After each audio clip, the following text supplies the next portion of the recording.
Bem-vindo desfrutando a vida diária. Você pode não estar desfrutando da sua vida no momento porque você experimentou uma perda ou algo que recentemente te feriu e entristeceu você. Mas eu quero te encorajar. A tristeza pode ser parte de um processo, pode ser algo que você está passando agora, mas isso não será para sempre. Talvez a sua perda seja recente, você precise de um pouco de tempo, mas talvez você esteja se entristecendo por uma perda há muito, muito tempo. E este deve ser o dia de você decidir, sabe de uma coisa? Isso não vai derrotar-me. Eu vou superar, eu vou continuar caminhando pelo resto da minha vida. Eu quero que você seja realmente encorajado com essa palavra de hoje. Eu acho que todos nós passamos por momentos em nossas vidas que sentimos que nós estamos em crise. Mas existe um ponto alto na crise porque a crise requer que você tome uma decisão. E quando você chega no ponto de crise, isso requer que você tome uma decisão. Se você estará por cima ou por baixo, se você prosseguirá ou voltará atrás, ou se sairá melhor ou mais amargurado ainda. Eu acho que mesmo que seja algo simples, como quando você sobe numa balança e descobre que está pesando mais do que já pesou na sua vida inteira, pode ser um ponto de crise para algumas pessoas, onde elas precisarão tomar uma decisão. Chega, eu vou fazer algo quanto a isso. Eu quero falar com você hoje sobre mentalidade, porque eu quero falar uma coisa: quando você tem a mentalidade correta, você pode fazer qualquer coisa que precisar fazer. Mesmo quando você teve uma perda na vida, existe um processo de tristeza que você precisa passar, e não será saudável para você se não passar por isso, mas se deixar o espírito de tristeza tomar conta da sua vida, isso se tornará uma coisa demoníaca. Então, mesmo se você teve uma perda, você precisa tomar uma decisão, precisa ter uma mentalidade de que eu não vou deixar isso me derrotar, eu não vou deixar isso tomar conta de mim. Eu vou continuar prosseguindo, mesmo se tudo tiver sido destruído, como para algumas pessoas nos furacões em Louisiana, ou aquelas pessoas lá no tsunami. Eu quero dizer, nós estivemos lá, nós ficamos no meio do desastre e daquela confusão. E nós olhamos para as pessoas que naquela situação estavam completamente... Tudo foi consumido tão de repente. Então, você tem que dizer, mesmo que eu precise recomeçar tudo de novo, com Deus, todas as coisas são possíveis. Não deixe os seus problemas te derrotarem. Você tem que derrotá-los. Talvez você teve uma crise financeira ou continua recebendo ligações de credores e continua bagunçando sua vida bancária, está debaixo de pressão o tempo inteiro. Não deixe que esse ponto da crise seja algo para enterrar você numa depressão e no desencorajamento. Não vai adiantar nada para você se esconder ou assistir muita TV para não precisar pensar no assunto, ou dormir excessivamente para não ter que pensar nisso. Mesmo os discípulos em Lucas 22 diz que Jesus, quando queria que eles orassem com ele, os encontrou dormindo por causa da tristeza, sabe? Em outras palavras, eles não gostaram da situação. A situação era dolorosa para eles e ao invés de lidarem com aquilo, simplesmente eles foram dormir. Existem muitas maneiras de nos escondermos dos nossos problemas e não ter que lidar com eles. Mas eu posso te dizer algo: se você não lidar com o seu problema, ele lidará com você. Amém? Eu vou falar para esse lado aqui. Se você não lidar com o seu problema, ele lidará com você. Certo? Amém? E quanto a esse lado aqui agora? Se você não lidar com seus problemas, eles lidarão com você. Essa é a absoluta verdade. Mais cedo ou mais tarde, eles vão te alcançar se você não lidar com eles. Deus dará a você a habilidade de lidar com as coisas e fazer o que for necessário ser feito. Porque a Bíblia diz esta verdade: eu posso todas as coisas através de Cristo que fortalece-me. Então, se alguém aqui sente que você está no ponto de crise agora, então deixe isso ser algo positivo na sua vida. Se você está cansado do fardo do débito, então tome uma decisão: vou pagar minhas contas. E ponto. Farei o que for preciso fazer para sair das dívidas. Se isso significa que eu precise parar de gastar dinheiro por 5 anos, se eu tiver que esperar 5 anos para comprar alguma coisa que eu quero muito, eu vou fazer o que for necessário para não ter essa pressão sobre a minha vida nunca mais, nunca mais. Vamos, você tem o que precisa. Você consegue, você tem o que é preciso. Então, existe uma diferença entre entristecer e ter um espírito de tristeza. A perda pode ser um lugar para você começar de novo. Não precisa ser um ponto em que a sua vida esteja acabada, pode ser um lugar para começar de novo. A tristeza é definida como uma angústia mental ou perda, ou sofrimento profundo. Significa estar sofrendo, prantear ou estar muito triste. O processo de tristeza é necessário. É saudável mentalmente, espiritualmente e até mesmo fisicamente. Deus te deu lágrimas por algum motivo. Às vezes você só precisa chorar e precisa simplesmente chorar, e isso não é sinal de fraqueza. É parte de superar algumas das coisas que nos ferem na vida. A Bíblia diz que Deus guarda todas as suas lágrimas numa taça. Então, o processo de tristeza é normal. Se você é cristão e está tentando andar pela fé, e você perdeu algo e está passando por um tempo difícil, se você encara dias em que está passando pelo processo de tristeza e você está chorando, isso não significa que você é fraco e não tem fé. Significa que você está passando por um estágio, mas você não deve continuar lá. Abra em Deuteronômio, capítulo 34, verso 8.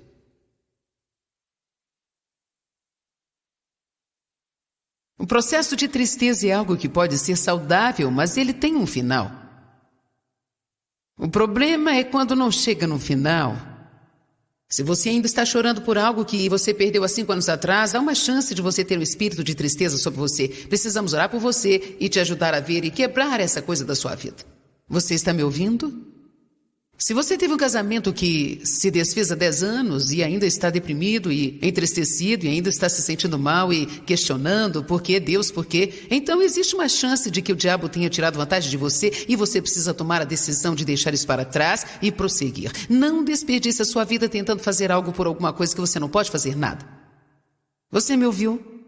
Não desperdice a sua vida tentando fazer alguma coisa sobre algo que você não pode fazer nada. Às vezes, nós choramos até por causa de entes queridos que estejam tomando decisões erradas. E sabe, você não pode tomar as decisões no lugar da outra pessoa. Você pode orar por eles, pode tentar conversar quando houver uma porta aberta, mas a questão é que cada pessoa neste mundo tem o direito dado por Deus de tomar as suas próprias decisões. E se alguém quer arruinar a sua própria vida, acredite ou não, Deus respeitará a decisão de fazê-lo, porque eles receberam uma escolha própria. Não existe um motivo para você arruinar a sua vida, porque uma outra pessoa que você ama quer arruinar a vida dela. Amém?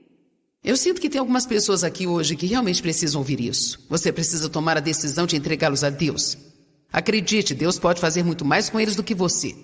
Você não precisa desperdiçar a sua vida chorando com alguma coisa que você não pode fazer nada a respeito. Jesus, ele comprou o seu direito de desfrutar da sua vida. Você me ouviu? Com o seu sangue, ele comprou o seu direito de ter e desfrutar da vida. João 10:10 diz assim.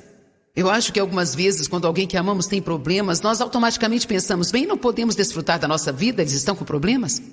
E sabe, existe um tempo para chorar com as pessoas, mas sabe, tem pessoas que na verdade não querem superar seus problemas. E não importa o quanto você tente fazer por elas, elas estão determinadas a não superar isso e mesmo que consigam superar, elas arrumam um outro problema qualquer. Porque isso se tornou uma doença para elas e então você precisa estar ciente de que não poderá tomar decisões por estas pessoas. Falando sobre essa coisa de tristeza, muitas vezes quando nós passamos por esse processo de formas diferentes. Uma delas é quando um ente querido nosso morre, ou quando o marido abandona a mulher com quem está casado por muito tempo, por causa de outra. Eu conheço uma mulher que ficou casada por 39 anos. Um dia ela chegou do trabalho e lhe havia deixado um bilhete. Depois de 39 anos, ele foi embora. Eu acho que até a forma que ele fez isso foi arrasadora para ela.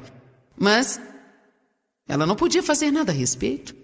E se a casa de alguém se queimar, ou as pessoas forem vítimas de um furacão, ou perderem tudo, ou vítimas de uma enchente, ou de um tsunami, você vai ao médico, acha que está tudo bem, pega os exames e descobre que está no 4º estágio de câncer. Deixa eu te falar, essas coisas estão acontecendo com as pessoas.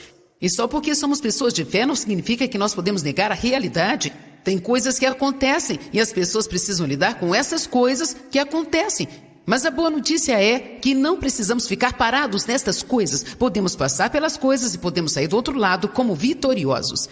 Eu sempre gosto de pensar em Sadraque, Mesaque e Abednego. Gente, podemos aprender tanto com eles. Talvez você não conheça a história, então vou falar um pouquinho para que você possa entender. Eles foram 3 homens que o livro de Daniel relata. Uma ordem havia sido decretada para que todos se prostrassem perante o rei. Eles não poderiam se prostrar diante de mais nada, somente adorar o rei. Eles disseram, nós não vamos fazer isso. Ele disse, ou vocês se prostram ou serão lançados na fornalha ardente e serão queimados vivos. Eles disseram, faça o que bem lhe aprouver. Nós não nos prostraremos a você. Sabemos que se o nosso Deus quiser nos livrar, Ele o fará. Eles não estavam dizendo se Deus era capaz ou se não era, mas que se essa fosse a melhor coisa a ser feita, Ele os livraria, mas se não, nós não nos prostraremos a você. Para ser honesta, se você vai lidar com o diabo e quer ter o mesmo tipo de vantagem, tem que ser radical na decisão. Faço o que melhor aprouver a você, mas eu estou servindo a Deus. E você não vai me vencer. Você pode vir contra mim por um caminho, mas você fugirá de mim por 7 caminhos, porque aquele que é maior vive em mim. Não deixe o diabo te ameaçar. A Bíblia diz que nós não podemos ficar intimidados pelo inimigo e não podemos em nenhum momento deixá-lo nos paralisar. Eu gosto da atitude desses homens, Sadraque, Mesaque e Abidnego. Eles disseram, faça o que melhor lhe aprouver. Se Deus não quiser que nós passemos pela fornalha, Ele cuidará disso, mas de qualquer forma, entrando ou não, nós não nos prostraremos a você. Então certamente eles foram jogados na fornalha ardente. Uma coisa interessante para mim é que a Bíblia diz que quando foram colocados lá, eles estavam amarrados, eles estavam com as mãos amarradas. Isto representa um tipo de prisão. E eles entraram lá e a Bíblia diz que o rei esquentou aquela fornalha 7 vezes mais ainda. Sabe, é tão frustrante quando você sente que tomou a decisão heróica e o problema se agrava. É frustrante quando você sente que fez a coisa certa, tomou a decisão certa e agora o seu problema está pior do que estava antes. Mas sabe, às vezes você só precisa se calar. Deixar as coisas tomar o curso natural delas e você ser levado por isso e no final tudo correrá bem. Então, de repente o rei olha para a fornalha ardente, ele não vê 3 homens, ele vê um 4º homem lá. Ele colocou 3 homens e agora tem 4. Quando ele colocou esses 3 homens, eles estavam com as mãos amarradas. Agora, alguma coisa aconteceu e esse 4º homem aparece e eles estão soltos. Eu amo isso. Posso lhe dizer algo? Alguns problemas que você tem são mais valiosos do que você imagina. Com certeza são. Porque Deus não vem e nos livra das coisas rapidamente, como nós queremos que Ele nos livre. Porque Deus não traz nosso problema, mas às vezes Ele usa isso para o nosso bem. Então esses homens entraram na fornalha amarrados, mas veja bem, lá dentro da fornalha ardente, apareceu um 4º homem que sabemos que é Jesus e agora eles estão soltos. E então a Bíblia diz que quando a fornalha foi aberta, eles saíram intactos. Vamos, entenda a mensagem. Eles saíram intactos. Eles saíram intactos.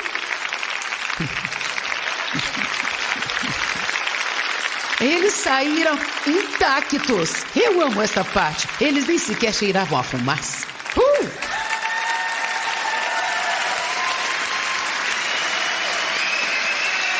Isso significa, me escutem, isso significa que qualquer que tenha sido sua perda, e não importa o quanto tenha sido trágica, você não precisa carregar os efeitos disso pelo resto da sua vida.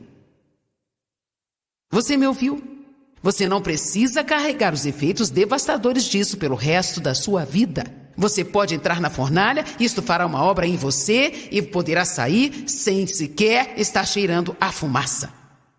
Eu não acho que eu pareça uma pessoa que foi sexualmente abusada durante 15 anos. Entenda-me, eu não estou falando sobre um exemplo aqui e ali, eu estou falando de semana após semana durante 15 anos. Eu provavelmente não pareço uma pessoa que, no primeiro casamento, há muitos anos atrás, se casou com o primeiro cara que apareceu, porque eu pensava que ninguém mais ia me querer. E eu provavelmente não pareço uma pessoa que foi abandonada 2 vezes, uma vez no México e outra na Califórnia. Eu provavelmente não pareço uma pessoa que, quando eu saí do hospital com meu primeiro filho, eu não tinha para onde ir, eu não tinha uma casa, eu não tinha lugar para morar. Eu pareço uma desabrigada para você? Para você eu pareço uma pessoa que foi abusada por todos esses anos? Sabe de uma coisa? Minha infância foi roubada de mim e por muitos anos isso me deixava com raiva porque eu nunca tive a oportunidade de ser criança. Você passa por um tempo difícil sendo adulto quando nunca pôde ser uma criança. Porque todo adulto saudável precisa ter uma criança saudável dentro dele. Então eu me tornei viciada em trabalho, eu não sabia como me divertir, eu não sabia como desfrutar da vida, porque tudo que eu tive foi problemas, problemas e mais problemas. Mas quer saber? Eu não pareço mais esse tipo de pessoa agora. Eu estou desfrutando da minha vida agora. Eu tenho uma alegria agora.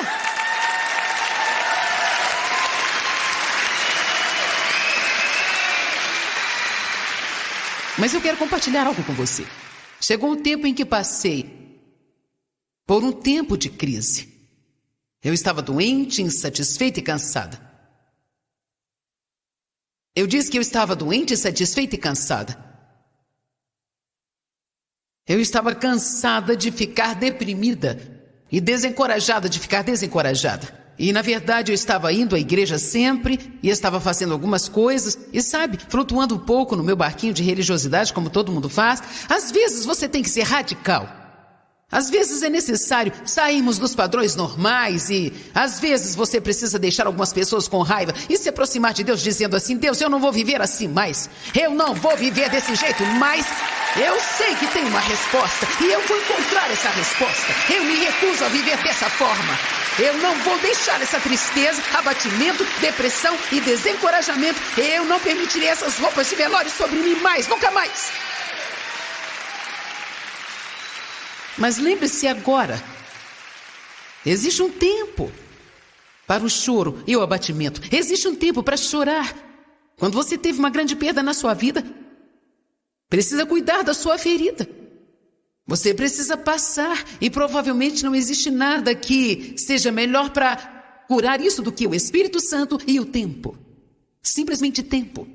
E quando você tentar não passar por esse tempo, isso sempre te atrapalhará. Então siga em frente, passe pelo processo. Mas lembre-se que tem um tempo que Deus vai dizer: agora é tempo de se levantar. É tempo de prosseguir. Se alguns de vocês estão passando por esse tempo agora e você está passando por momentos difíceis para começar a se levantar, então eu quero te ajudar com isso hoje. Vamos olhar em Deuteronômio 34, no verso 8. Eu creio que existe uma grande mensagem aqui. Diz assim: os israelitas choraram por Moisés. E você precisa se lembrar que Moisés foi uma pessoa muito, muito importante na vida dos israelitas. E os israelitas choraram por Moisés. Vamos mostrar uma figura clara aqui. Eles estão chorando, se lamentando. E eles choraram por ele nas planícies de Moabe por 30 dias. Então terminaram os dias de choro e de pranto por Moisés. Agora, eu não estou falando que se você perder um ente querido, terá 30 dias para superar isso. Mas, para ser muito honesto, de acordo com a lei que eles tinham, eram dados a eles 30 dias para prantear e depois, pela lei, eles tinham que prosseguir. Veja, algumas vezes a melhor coisa que você pode fazer quando está magoado é simplesmente seguir em frente e continuar caminhando. Eu me lembro de uma vez que algo sério aconteceu com um dos meus filhos. Isso foi quando eles eram adolescentes. E eu fiquei tão chateada que eu pensei que nunca poderia superar. Eu tinha uma conferência no fim de semana. Sabe, quando você está comprometido a fazer alguma coisa assim, você não pode ficar em casa só porque surgiu um problema. E então eu tinha que fazer a reunião assim mesmo. E eu, na verdade, estava ficando no quarto que tinha um apartamento pequeno no lugar onde nós estávamos tendo as reuniões. Era um centro de convenções e nós voltávamos lá no intervalo das reuniões e eu chorava muito e depois saía e fazia minha sessão e depois voltava e chorava mais ainda. E eu me lembro como isso foi difícil para mim. É difícil quando você passa por coisas assim. Eu me lembro que durante aquele tempo eu ficava como... Eu não sabia o que eu podia fazer. Eu estava tão machucada. A dor estava dilacerando a minha alma. E quando a conferência acabou, eu voltei lá para minha casa e me levantei e eu pensei, o que eu vou fazer? E a única coisa que eu sabia é que eu precisava prosseguir. Então eu vesti a minha roupa e encaminhei-me para o escritório e era como se eu estivesse caminhando no sonho, como se nada fosse real e eu estivesse atordoada, mas no fundo eu sabia que eu não podia ignorar tudo, como se não fosse nada e ficar sentada lá no meio dessa coisa e deixar isso me consumir, sabe? Então algumas vezes em que você não puder fazer nada, continue prosseguindo, faça a caminhada, saia lá fora debaixo da luz do sol e faça uma caminhada e conte para Deus sobre os seus sentimentos. Mas não se torne como o homem aleijado que sentou-se perto do poço por 38 anos, lidando com a mesma coisa muitas e muitas e muitas e muitas vezes. Quando Jesus viu, ele disse, você tem certeza que deseja ser curado? Você realmente...